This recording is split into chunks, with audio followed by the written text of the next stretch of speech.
ও ইনকলাব মঞ্চের মুখপাত্র শরীফ ওসমান হাদী আর আমাদের মাঝে নেই।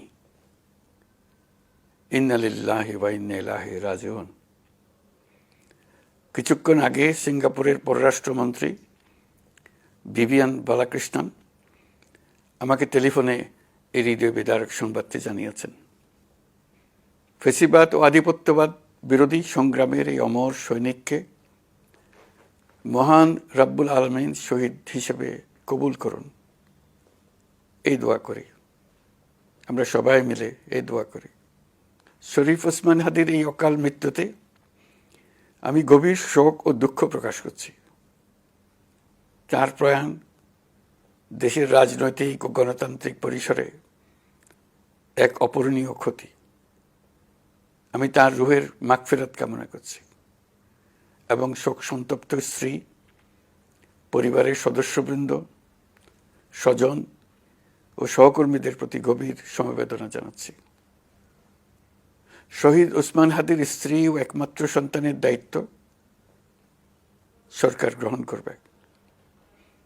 শহীদ শরীফ ওসমান হাদীর অকাল মৃত্যুতে আগামী শনিবার একদিনের রাষ্ট্রীয় শোক ঘোষণা করছি।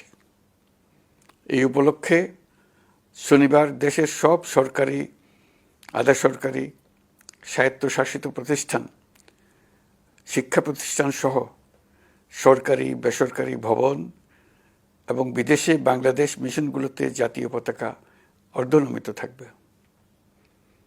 একই সাথে আগামীকাল শুক্রবার বাদ জুমা দেশের প্রতিটি মসজিদে শহীদ ওসমান হাদীর রুহের মাগফিরাত কামনায় বিশেষ দোয়া ও মোনাজাতের আয়োজন করা হবে। আপনারা তাতে শরীক হন। অন্যান্য ধর্মের উপাসনালয়গুলোতেও আয়োজন হবে বিশেষ প্রার্থনার। আমি বিশেষ কৃতজ্ঞতা জানাই সিঙ্গাপুর সরকারের প্রতি। তারা হাদীর চিকিৎসা অত্যন্ত আন্তরিকতা ও পেশাদারিত্ব দেখিয়েছেন।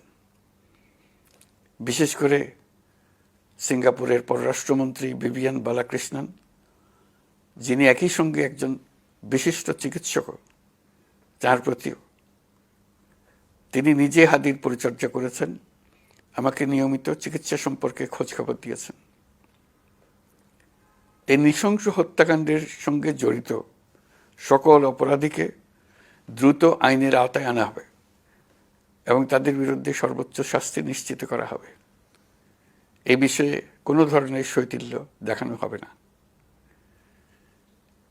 বিপ্লবী রক্তে উজ্জীবিত এই তরুণ নেতা ওসমান হাদী ছিলেন প্রতিবাদের অনন্য প্রতীক। তার কর্মের মধ্য দিয়ে তিনি শুধু প্রতিবাদ নয়, দেশপ্রেম, ধৈর্য ও দৃঢ়তার অনন্য দৃষ্টান্ত রেখে গেছেন। আমি দেশের সকল নাগরিকের প্রতি আন্তরিক আহ্বান জানাচ্ছি, আপনারা ধৈর্য ও সংযম বজায় রাখুন। আইনশৃঙ্খলা রক্ষাকারী বাহিনী ও সংশ্লিষ্ট সংস্থাগুলোকে পেশাদারিত্বের সঙ্গে তদন্ত কার্যক্রম পরিচালনা করে সুযোগ দিন। রাষ্ট্র আইনের শাসন প্রতিষ্ঠায় সম্পূর্ণরূপে প্রতিশ্রুতিবদ্ধ। আমি আবারও স্পষ্টভাবে বলতে চাই, ওসমান হাদী ছিলেন পরাজিত শক্তি ফ্যাসিস্ট সন্ত্রাসীদের শত্রু। তার কণ্ঠ স্তব্ধ করে বিপ্লবীদের ভয় দেখানোর অপচেষ্টা সম্পূর্ণভাবে ব্যর্থ করে দেন। ভয়, সন্ত্রাস কিংবা রক্তপাতের মাধ্যমে এদেশের গণতান্ত্রিক অগ্রযাত্রা কেউ থামাতে পারবে না। আমরা এখন গণতান্ত্রিক উত্তরণের চূড়ান্ত পর্যায়ে উপনীত হয়েছি। শহীদ হাদী ছিলেন এই প্রক্রিয়ার অবিচ্ছেদ্য অংশ। তার একান্ত ইচ্ছা ছিল আসন্ন নির্বাচনে প্রতিদ্বন্দ্বিতা করে নতুন বাংলাদেশ বিনির্মাণের পরবর্তী ধাপে সক্রিয় ভূমিকা রাখা। অত্যন্ত দুঃখের বিষয়, তার এই মহতী ইচ্ছা অপূর্ণ রয়ে গেল।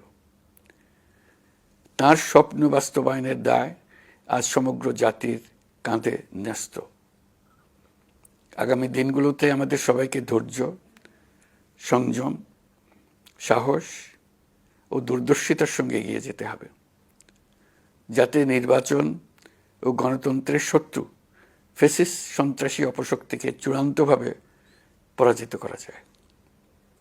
এই শোকের মুহূর্তে আসুন আমরা শহীদ শরীফ ওসমান হাদীর আদর্শ ও ত্যাগকে শক্তিতে পরিণত করি,